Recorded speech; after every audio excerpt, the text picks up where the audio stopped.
Bismillahirrahmanirrahim. Assalamualaikum warahmatullahi wabarakatuh. Waalaikumsalam. Allahu Akbar, Allahu Akbar. La ilaha illallah, wallahu akbar, walillahil hamd. Alhamdulillahilladzi arsala rasulahu bilhuda wa dinil haqq. Asyhadu an la ilaha illallah wahdahu la syarika lah wa asyhadu anna Muhammadan abduhu wa rasuluhu la nabiyya ba'dah. Wa qala ta'ala fil Qur'anil Karim, a'udzu billahi minasy syaithanir rajim. La in syakartum la azidannakum wa la in kafartum inna 'adzabi lasyadid. Shadaqallahul 'azim. Jamaah salat Idul Adha rahimakumullah. Alhamdulillah pada kesempatan pagi hari ini yang mulai agak panas, jadi nanti saya nggak terlalu lama biar nggak kepanasan dan segera menyembelih hewan kurban karena ini hari Jumat ya. Hari Jumat itu waktunya pendek. Boleh sholat zuhur atau boleh juga sholat Jumat. Yang tidak nyembelih silakan sholat Jumat. Yang panitia boleh memilih. Kalau mau sholat Jumat ya tidak apa-apa, kalau sholat zuhur ya tidak apa-apa.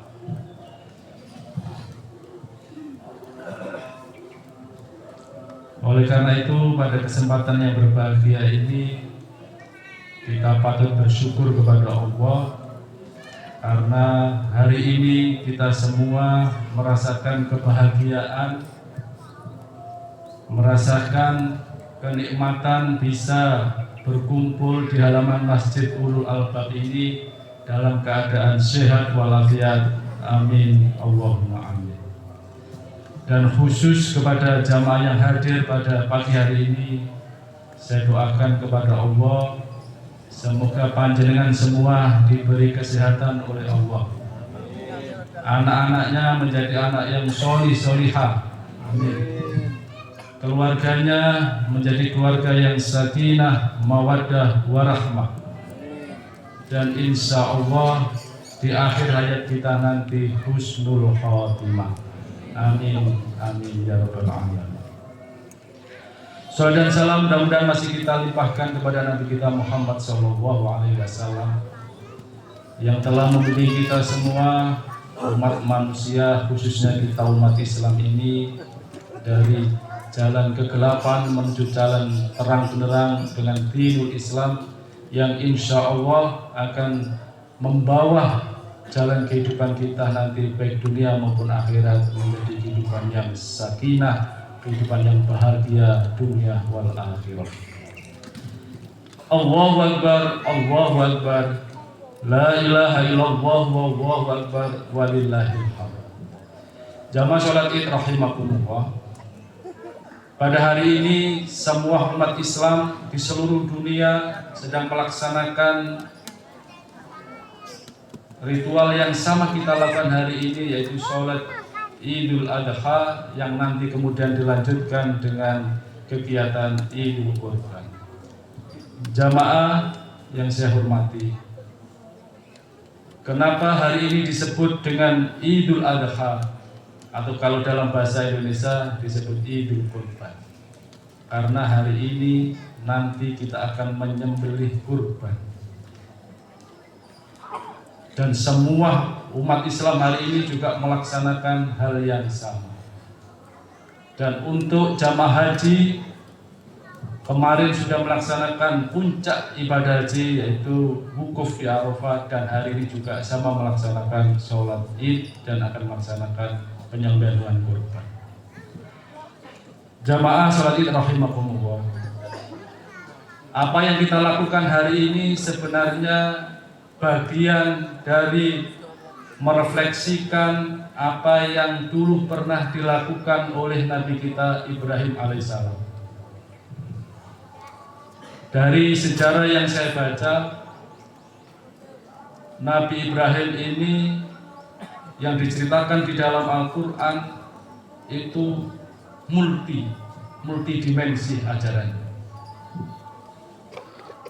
bacaan saya ada 4 hal yang ada di Al-Quran yang menceritakan sejarah Nabi Ibrahim yang bisa kita ambil pelajaran.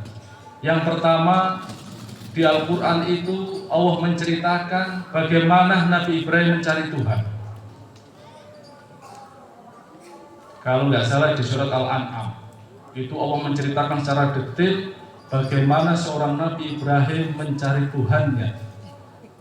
Akhirnya kemudian dia menemukan bahwa Tuhan itu tidak bisa tenggelam, tidak bisa hilang, dan Tuhan itu di atas segalanya, yang kemudian disebut dengan agama tauhid.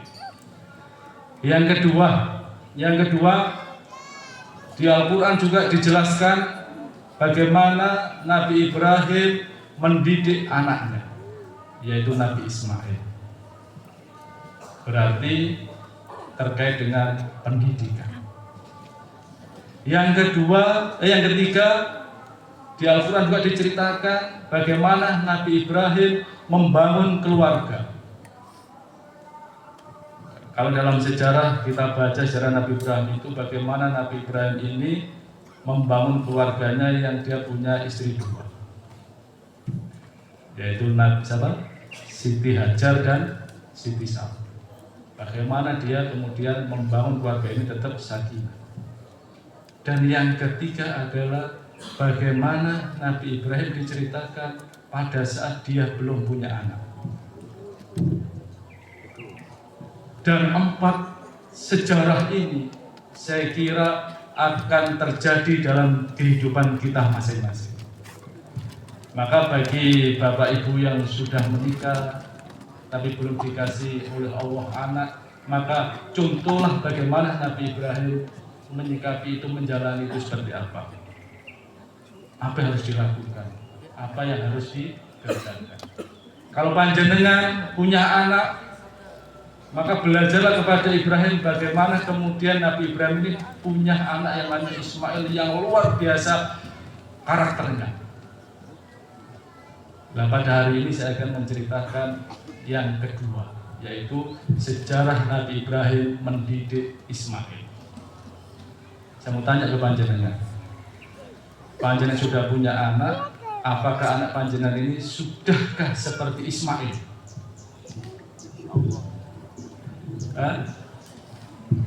Jauh. Kalau jauh sembelih saja. Atau dimasukkan barak kayak di Jawa Barat itu, barak militer. Daripada stres, nggak kuat ngurus, ya kan? Masukkan barak. Tapi saya tidak sepakat. Kalau di Jawa Barat kan yang nakal-nakal itu masukkan barak militer. Kalau di Jawa Timur dimasukkan ke pesantren. Kalau di Surabaya dimasukkan asrama, tentaranya dipanggil, kiainya dipanggil, gurunya dipanggil, orang tua dipanggil, suruh didik. Kalau di Surabaya. Sekarang lagi tren gitu. Nah, nanti Muhammadiyah tidak tahu pulanya seperti apa. Kalau anak-anak Muhammad ini nakal, disembelih apa dimasukkan barat seperti Ismail. Jamaah sholat Idul Adha rahimakumullah. Pada kesempatan yang berbahagia ini saya akan menjelaskan sedikit bagaimana Nabi Ibrahim kemudian mampu mencetak generasi yang sangat luar biasa unggul yang namanya Ismail, sehingga kemudian diceritakan di Al-Quran. Bapak Ibu sekalian yang saya hormati, semua yang ada di Al-Quran ini, semua sejarah yang diceritakan di Al-Quran ini adalah sejarah yang tidak enteng-enteng. Yang ada di Al-Quran ini semuanya sejarahnya sejarah yang sangat hebat, yang bisa menginspirasi kita semua yang mempercayai Al-Quran ini sebagai pedoman hidup kita. Artinya panjenengan nggak usah jauh-jauh mencari kitab. Kalau ingin hidup panjenengan ini bahagia dunia akhirat, maka pelajarilah Al-Quran, karena di Al-Quran ini semuanya sudah ada. Panjenengan mau bagaimana mendidik anak, ada di Al-Quran, baik sejarahnya Nabi Ismail maupun sejarahnya Luqmanul Hakim. Bagaimana seorang Luqman itu mendidik anaknya sehingga menjadi anak-anak yang hebat. Nggak usah mencari kitab lawang pintu, Pak. Di sini semua sudah ada. Panjenengan mau membangun keluarga sakinah, mawaddah warahmah, ada di sini semua. Mau apa saja ada semua. Tinggal kita mau apa tidak mempelajari Al-Quran. Lah, salah satu sejarah Nabi Ibrahim yang bisa kita ambil dan bisa kita pelajari terkait dengan bagaimana Nabi Ibrahim ini mendidik anaknya. Dan itu terangkum dan dijelaskan di surat As-Saffat ayat 102. Allah berfirman dalam surat As-Saffat 102, A'udzubillahi minasyaitonirrajim. Falamma balagha ma'u sya'ya, maka tatkala Ismail itu telah balik. Berarti balik itu ya, kalau di sekarang umurnya berapa kira-kira? 12 ya. SD kelas 6. Kalau dulu itu SMP baru balik. Sekarang itu SD sudah balik. Mungkin 10 tahun ke depan nanti TK sudah balik. Kenapa? Karena pengaruh makanan, pengaruh pergaulan, pengaruh tontonan dan sebagainya itu mempercepat hormon ini berproduksi. Apalagi kalau HP. Jadi kemungkinan nanti anak panjenengan umur 10 tahun SD kelas 3 itu mungkin sudah balik. Nah, pada saat itu Nabi Ismail sekitar umur 12-an dan Nabi Ismail ini ma'asya'ya sudah bisa diajak diskusi atau diajak kerjasama. Nabi Ibrahim berkata, qala ya bunayya inni ara fil manami. Wahai anakku, sesungguhnya aku melihat dalam mimpiku. Adbahuka fangdur madza tara. Saya menyembelih kamu. Jadi Nabi Ibrahim itu bermimpi, dalam mimpinya itu menyembelih Ismail yang sudah balik. Kalau dalam sejarah disebutkan Ismail ini adalah anak yang ditunggu-tunggu oleh Ibrahim yang sudah puluhan tahun menikah tidak punya anak. Coba bayangkan panjenengan, lama menunggu nggak punya anak sudah lucu-lucunya, kemudian disuruh nyembelih atau disuruh masukkan barak tadi. Gimana rasanya? Sebagai manusia pasti akan berat, bahkan mungkin juga akan menolak. Maka kata Nabi Ismail, fangdur madza tara, apa pendapatmu wahai anakku? Kata Ismail, qala ya abati af'al ma tu'maru. Wahai bapakku, kerjakan apa yang telah diperintahkan Allah lewat mimpi. Satajiduni insyaallahu minas sabirin. Insyaallah saya akan bersama dengan orang-orang yang sabar. Allahu akbar, walillahil hamd. Jamaah yang saya hormati, dari ayat ini ada banyak makna yang bisa kita ambil. Pada kesempatan yang berbahagia ini saya akan mengambil 3 makna di ayat ini. Yang pertama, bahwa untuk menjadikan anak kita ini menjadi anak yang unggul, baik secara spiritual, secara intelektual maupun secara moral, maka yang pertama yang harus kita bangun dalam pendidikan anak kita adalah pendidikan tauhid. Kalau sekarang itu disebut pendidikan karakter. Jadi pondasi pertama yang harus kita bangun untuk anak-anak kita adalah ajaran tauhid, yaitu ajaran mengesahkan Allah Subhanahu wa taala. Artinya apa? Artinya pertama kali didikan anak kita, ilmu yang harus diajarkan kepada anak kita adalah ilmu agama. Maka di masjid ini ada TPQ enggak? Ada. Gurunya dibayar berapa? 10.000. Kalau kursus matematika 1 juta. Makanya gurunya saya 10.000 kok jalur selamat. Foto BB cak saya jalur selamat.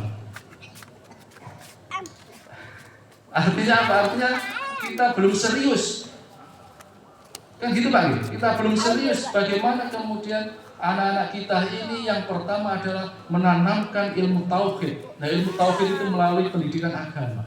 Sementara kita sebagai orang tua, ilmu tauhid tidaklah penting. Yang penting adalah ilmu matematika, ilmu kimia. Apa? Ya tadi itu. Panjenengan bayar guru ngaji TPQ aja sak-sak. Sebulan, 6 bulan, paling larang 1.000. Tapi panjenengan minta supaya anak panjenengan ini menjadi anak yang berakhlak. Tapi bayarannya mau sepuh. Fasilitasnya nggak ada. Mesum-mesum, ikroknya sudah, alat peraganya suwek. Gimana? Padahal kita pengen punya cita-cita, punya anak seperti Ismail, tapi hanya dalam cita-cita. Dalam prakteknya kita masih jauh. Maka harapan saya ke depan TPQ-nya itu harus lebih mahal, lebih hebat, lebih baik proses pembelajarannya.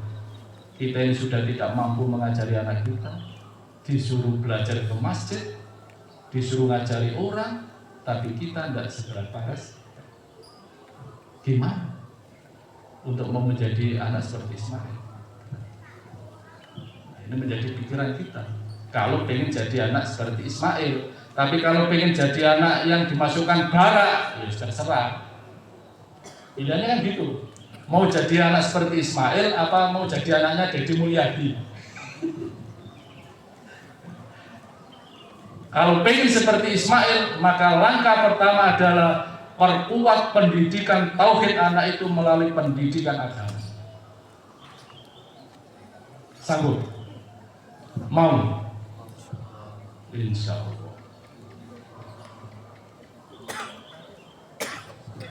Allahu Akbar, walillahil hamd. Yang kedua Bapak Ibu sekalian, ayat itu memberi satu makna lagi, yaitu pendidikan kesabaran dan keikhlasan.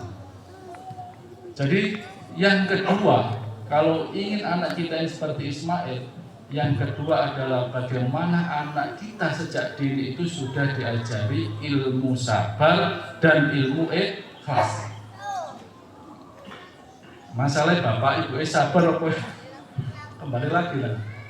Yang kedua adalah kasih anak itu adalah ilmu sabar dan ilmu ikhlas. Kenapa? Seandainya Ismail ini tidak punya ilmu sabar, saya yakin dia tidak akan mau disembelih. Karena sejak kecil oleh Ibrahim, Ismail ini dikasih ilmu sabar dan ilmu ikhlas, maka semua perintah Allah itu dianggap sudah benar semua dan dia siap menjalankan. Ilmu sabar itu salah satunya adalah bagaimana anak kita ini kemudian tidak gampang putus asa. Coba panjang sekarang refleksi dalam diri kita. Bagaimana karakter anak kita ini? Sabaran, opo emosian, opo keras kepala. Kalau nggak dikasih langsung ngamuk, marah, bahkan sampai dibunuh itu orang tuanya. Kenapa? Karena sejak kecil panjang tidak kasih ilmu sabar, maka dia kemudian pengennya adalah segera, instan, pengen apa-apa harus langsung terpenuhi. Karena panjenengan sejak kecil sudah diditukan. Kalau dia minta langsung dikasih, nangis kasih lagi. Walaupun sekarang nggak dikasih uang, kasih HP kan sekarang supaya nggak nangis. Jadi sekarang jadi gurunya itu adalah HP, bukan orang tuanya. Kenapa? Karena setiap masalah anak panjenengan kasih solusi HP, nek gak nangis ke HP, biar tidak main kemana-mana dikasih HP, saya gak keluyuran dikasih HP. Jadi gurunya adalah HP. Nah ini tadi Ismail berapa gurunya HP. Gitu. Jadi yang kedua adalah anak itu sejak kecil harus sudah dikasih ilmu sabar dan ilmu belajar ikhlas. Artinya apa? Artinya salah satunya adalah dia harus menjadi anak-anak yang tangguh menghadapi situasi apapun. Bukan menjadi anak yang cengeng, anak yang lemah, anak yang gampang putus asa. Lah oleh karena itu saya kembali lagi bahwa pondasi pertama bagaimana kemudian ilmu sabar dan ilmu ikhlas ini bisa masuk kepada anak-anak kita, maka ya dimulai dari keluarganya sendiri, dari bagaimana bapak ibunya. Bapak ibunya ini kalau tiap hari tengkar aja kan, lihat anaknya kan sumpah aja. Bapak ibu kok bandel gelut, sopo-sopo. Akhirnya dalam memori anak ini, oh berarti kalau saya nikah juga seperti itu. Saya didik gelut, saya didik. Kenapa? Karena yang dilihat oleh dia sejak kecil itu bahwa keluarga itu isinya rame, isinya konflik, isinya tidak ada yang mau sabar, tidak ada yang mau ikhlas. Semuanya egonya kuat, pengen menang dia. Mau tendang. Apalagi kalau istri itu tidak pernah salah. Walaupun salah, tetap tidak mau bisa. Allahu Akbar, walillahil hamd. Dan yang ketiga, dan ini semakin lama semakin panas ya Pak. Lama-lama ya. Iya lalu. Yang ketiga adalah makna yang bisa kita ambil dari ayat tadi. Yang ketiga adalah pendidikan, keberanian, dan pengorbanan. Jadi yang ketiga ini bagaimana anak-anak kita sejak kecil ini sudah diajarkan ilmu keberanian dan ilmu mau berkorban. Apa ilmu keberanian itu? Ilmu keberanian itu adalah bagaimana anak itu berani berpendapat. Minimal itu. Coba di ayat tadi disebutkan fangdur madza taro. Apa pendapatmu wahai Ismail? Yang banyak di kita ini kan memaksakan anak kita. Tidak pernah diajak diskusi, tidak pernah ditanyai maunya apa. Yang ada dalam maunya orang tua. Misalnya dalam milih kuliah atau milih sekolah, pokoknya kamu harus masuk ke dokteran. Loh Pak, saya itu enggak suka dokter Pak, saya itu sukanya jadi montir. Enggak bisa, kamu harus jadi dokter. Ada enggak Pak? Banyak enggak? Pokoknya ini gak jadi dokter, gak jadi pilot. Soalnya nyanyi nih ngono kayak cilik. Tak cita-citamu apa? Dokter, pilot. Kalau ada yang mengatakan apa sih kamu? Gojek. Waduh, tepat ini. Padahal dia pengennya jadi pengusaha Gojek. Tapi karena kita ini selama ini sudah didoktrin bahwa yang namanya pekerjaan yang paling hebat itu dokter, maka semuanya anak kita pengennya jadi dokter. Nah terus yang loro sopo? Yang dari dokter. Nah, jadi keberanian untuk bicara, untuk mengemukakan pendapat kepada orang tua, itu tidak gampang itu.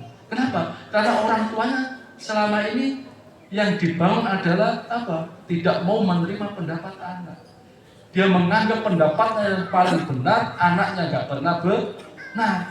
Maka pada saat anaknya berpendapat, oh isi cilik, kamu tahu apa?